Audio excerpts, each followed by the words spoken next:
It's Tyler with Gaia Force Gaming, and I'm here today with Brian from Big Kahuna Gaming. Say hi, Brian. Hey Tyler, hey everybody, how we doing today? We're doing good, and we're here with him because he recently, kind of back to back, was it 2 days in a row, or was there a day off in between?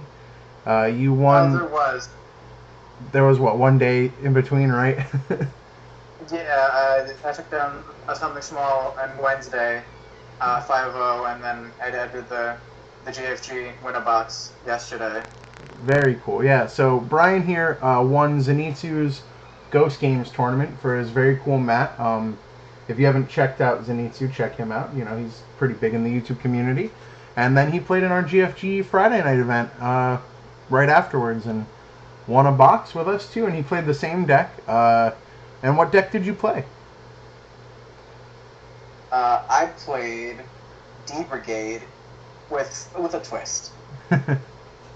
So yeah, so he's here to just kind of go over his card choices, his deck list, and kind of shed some light on the D Brigade yellow deck that he piloted to win both events. Alright, sounds good, let's do this. Yeah, whenever you're ready. Alright, first things first, we're just going to go off with the Digitama. I run 4 Missymon, 1 Sumamon. This has just kind of been the leftovers of being solid mono black D Brigade. The more I think about it, the more I'm tempted to just make it for Sumamon, because I do realize that even though the 1K is good sometimes, especially on this guy, making him a 6K every turn, sometimes being able to turn him into a 7K to go get over the 6K blockers can really make a difference.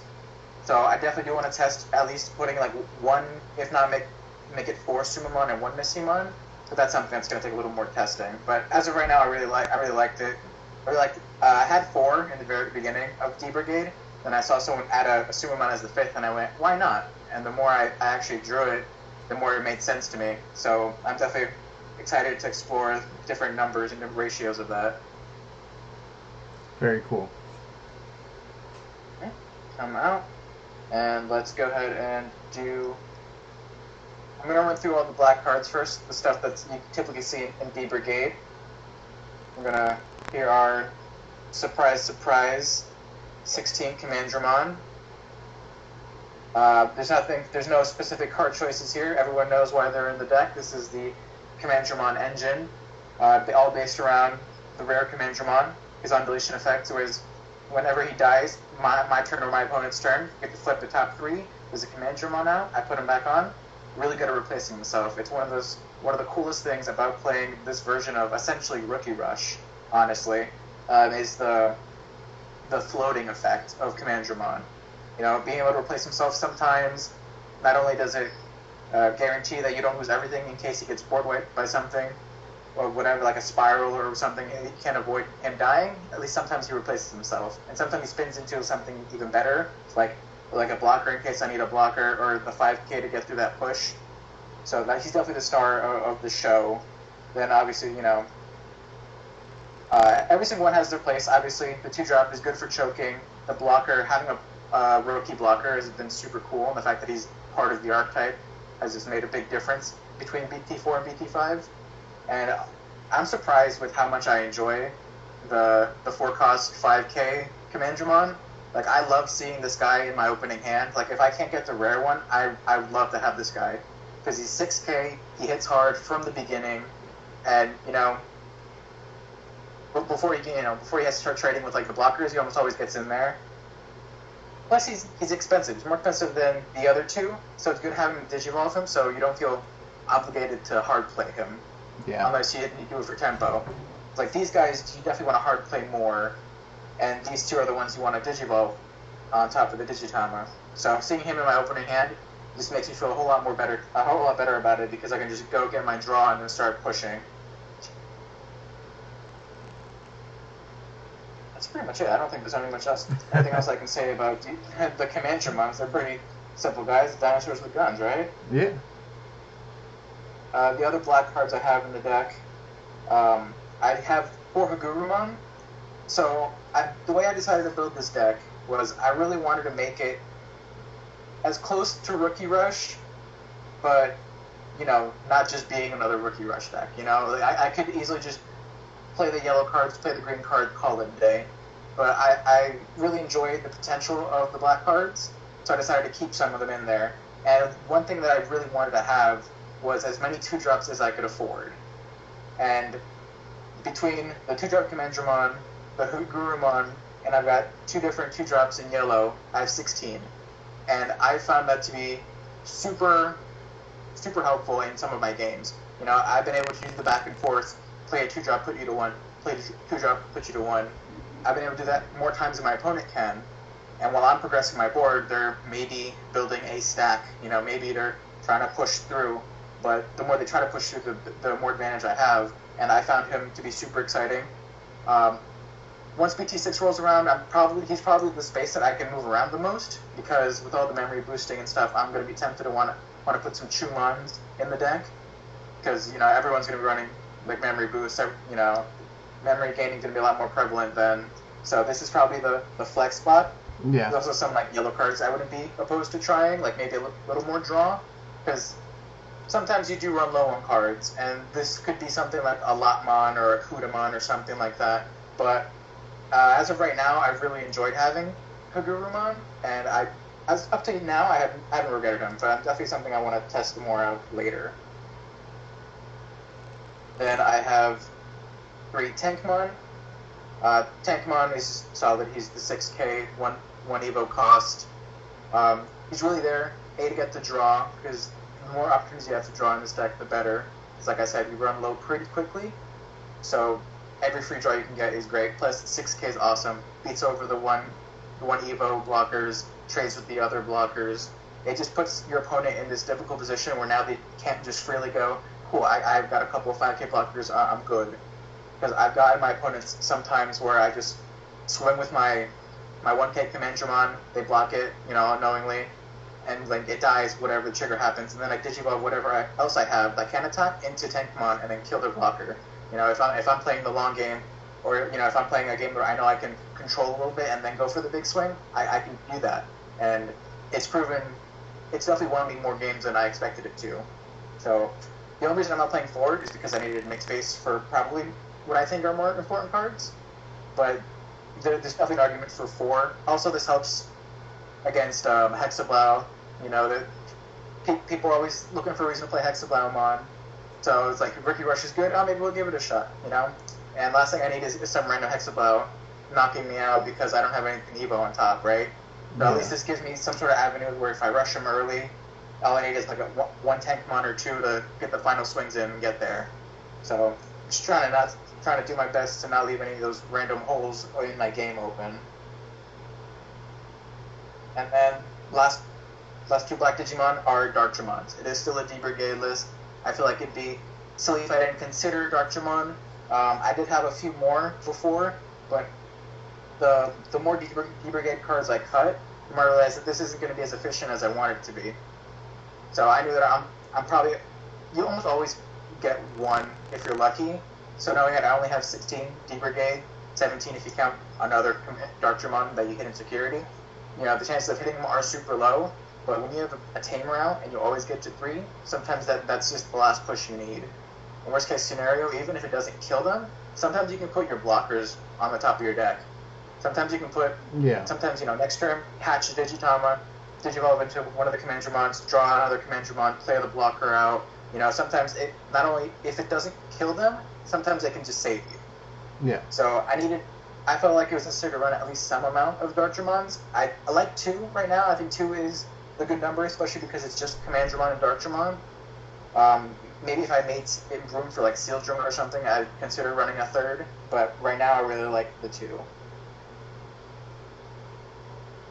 And that's it for the black Digimon. Now this is the quote-unquote spice. I know everyone's tried adding yellow to D-Brigade and stuff, and this is kind of what I've done to, this is what I think is right for the yellow version. I'm running 16 yellow Digimon. Running the 4 of Falcomon, 4 of Tsukaimon, 4 of Starmons, and 4 of Pulsemon. Falcomon and Tsukaimon are almost essentially the same thing. They're 2 drops, nice and aggressive, low to the ground, get under your opponent type thing.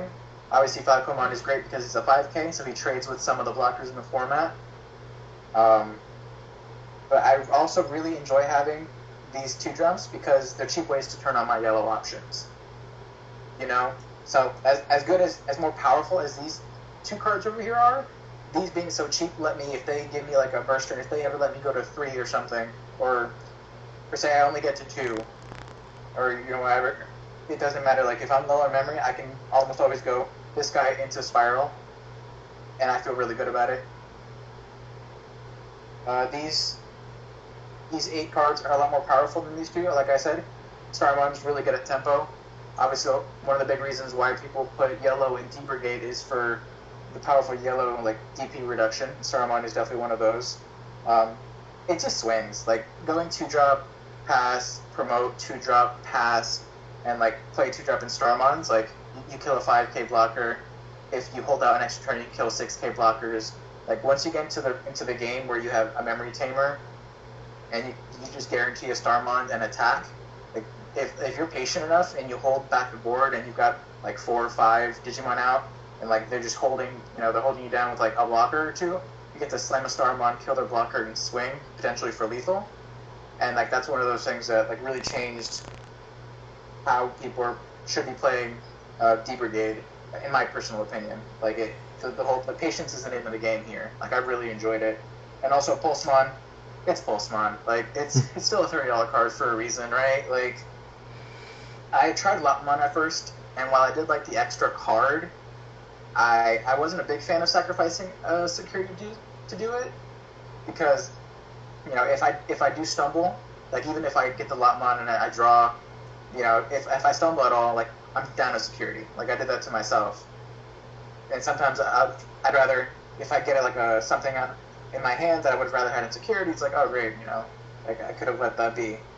So I personally think Pulsemon's great. Also, sometimes he's just a 2-drop, and like I said, I really like 2-drops. So when I'm at 3, I just slam him for 2 and draw a card. He's probably one of the best cards in the deck. But yeah, Pulsemon is an amazing card. Oh yeah, that's why he's like, even with the tournament where he's like a participation promo or participation card, like he's still $30. Like he's just that insane. So I'm glad I turned the Lopmons into Pulsemons. If there was more room, I might play like a Lopmon or 2 just for like the extra card draw, like I said. But these 16 Digimon have definitely proved themselves, and I'm glad I have them as the spread that they're in. And now I'm gonna go to the Tamers. I run 2 Izzies and 1 TK. So up until, I want to say Tuesday, it was just 3 Izzies. Easy peasy, all black decks just have Izzy, he's great. Then the more yellow cards I put in it, I was like, alright, well I'm obviously gonna hit less, and I'm okay with that.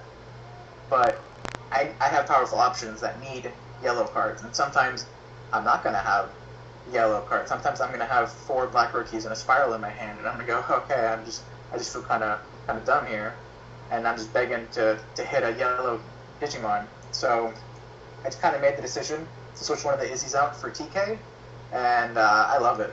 Like sometimes you do kind of break yourself with the looking at the security thing. Sometimes you don't have a yellow card in there to make the safe swap for. It is what it is. Almost half the deck is yellow at this point. I want to say like 45% of the deck is yellow. So you do hit yellow a good chunk of the time. And sometimes getting a Spiral out of there or Starmon out of there is pretty sick. Sure, you telegraph it to your opponent, but if they can't do anything about it, you go to 3 next turn. And if they don't have a Tamer and your board is set up, Spiral, put them to 1 and wipe their board. Like that's how you turn the tide.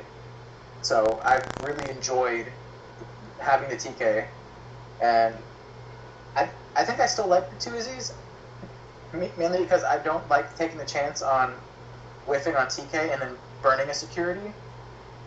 Also, being able to rearrange is still a little helpful, honestly. For sure. And last but not least, we have the options. This is the part that I have to like fight myself with all the time. I changed this lineup like, I don't know, 6-7 times before the Ghost Games tournament, and I ended up on 4 Spirals and 2 Blinding Rays.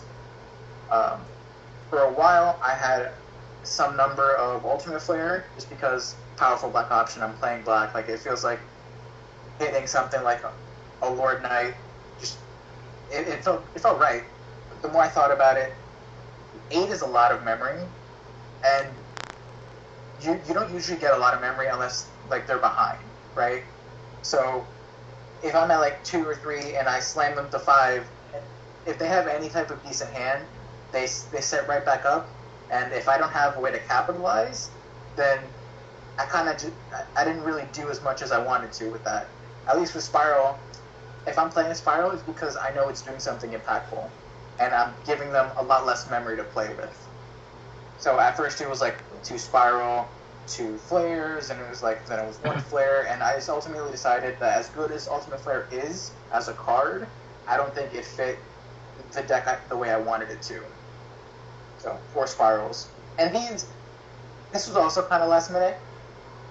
I've seen it in Yellow Green Rookie Rush. I've played Yellow Green Rookie Rush, and I've loved Blinding Ray. And I thought, well, I'm already putting TK in the deck. You know, it's one more way to guarantee yellow pick. So I was like, all right, cool, a couple Blinding Rays, and it's actually a lot better than I thought it would be. Oh yeah. We all know, Oh yeah. We all know it's good, right? We all know it's good, right? Like free memory is free memory, but I underestimated how good it is putting yourself, like, say you're at 2, put yourself to 4, play like, I could play 3 2-drops right there, right? Like, yeah. Put your opponent to 2, and I got 3 guys, or I've got 2-drop into 3-drop. I've put them to 1, and I've got 2 possibly good cards, because most of my 3-drops are powerful. They're Pulsemon, Starmon, or the rare Commandramon, right? Yeah. So, or even like playing the Blinding Ray so that you could add more bodies for a bigger Spiral is like what makes green yellow so powerful. And I imagine with all your 2-drops, exactly. It's the same for you. Oh yeah, absolutely. And also being able to blinding, like, put me in a position where I'm at 3, I'm blinding to 5, I can Spiral and then attack the same turn. That is such a power play that I definitely overlooked when putting it in the deck, but I understood it the second I saw the interaction, and I'm thankful that I did it. Because I think I did it like once or twice between both tournaments. I don't remember exactly, but I did it at least once, and it was really disgusting. Like, obviously Spiral is always good, but when you get to Spiral and then swing with your squad, you know, that's kind of how you just win the game flat out. So I'm definitely thankful for for the last minute changes I made, and that's it. That's the deck. Good old nice. Yellow D Brigade. How do you feel your matchups are? Like, what do you think you struggle against? What do you think you excel against? So my deck works very well when my opponents brick. let's just be on, like, aggro decks like this. They thrive on things that loot themselves. You know, like, do I think I auto win against green? No. I think green, if they get their fast Nidhogg turns, it's rough. Like, have I beat Nidhoggs? Yeah, of course. You know, anyone can beat a Nidhogg.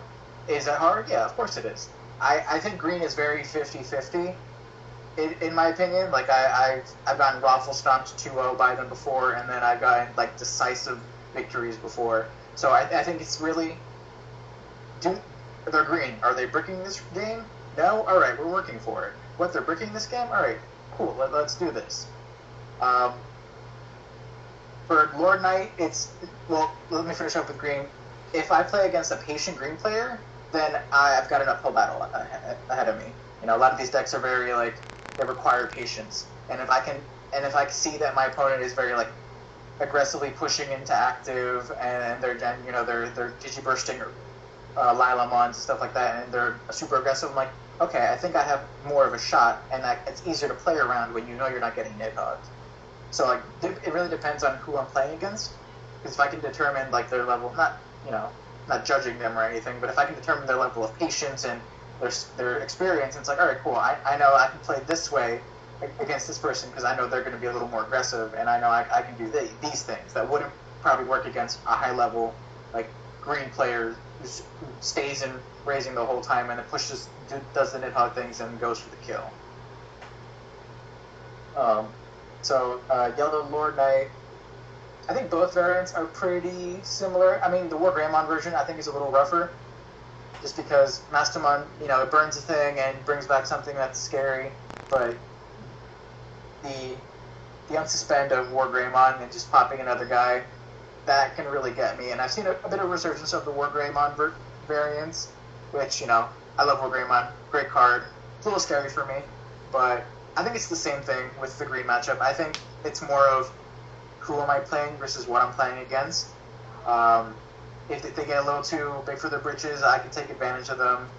And, 2-drops galore, right? Like, if they don't get the right start, I can just put them to 1 multiple times in a row, and they don't do as much as they want to. And they have to wait like an extra turn because they're afraid to pull Lord Nightmon out and start swinging in case I have a spiral to counteract. So if I put them to 1 or 2 all the time, it's hard for them to go on curve as much as they'd like to. So it's not unwinnable. Like, some decks are just like, oh cool, it's Lord Knight, I can't win. And I felt that way at first too. But the more I played it, and I faced a Lord Knight in the finals of the GFG tournament, and at first I'm like, all right, this is going to be a little rough. And then the more I thought about it, all right, it's not as bad as I thought it would be. So I don't think this deck has like any unwinnable matchups. I think it's really just how patient are you willing to be.